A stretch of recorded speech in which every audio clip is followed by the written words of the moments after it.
Γόνο και μέλι. Είναι μέσα στο νερό.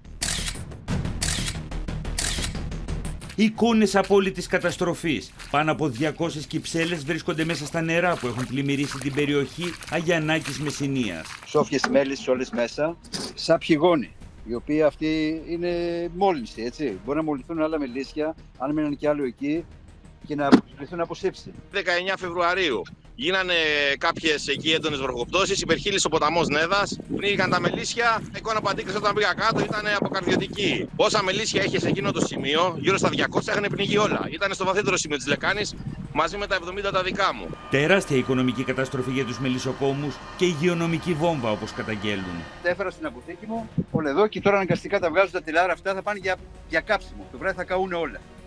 Γιατί είναι μόλυνση. Ζωικό κεφάλαιο 0, έτσι. 200 κυψέλες είναι off. Από αυτά ζούμε. Για μας είναι κάτι σαν κηδεία.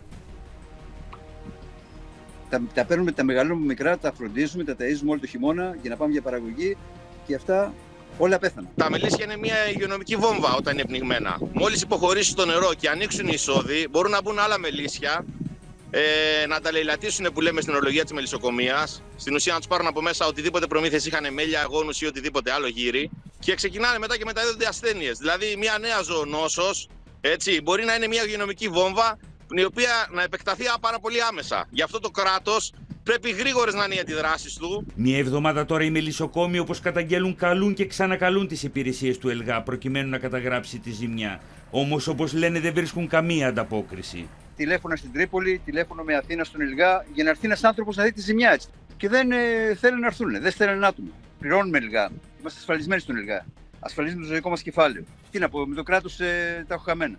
Ο Α επικοινώνησε με τον διοικητή του ΕΛΓΑ, ο οποίος δεσμεύτηκε ότι θα εξετάσει το θέμα.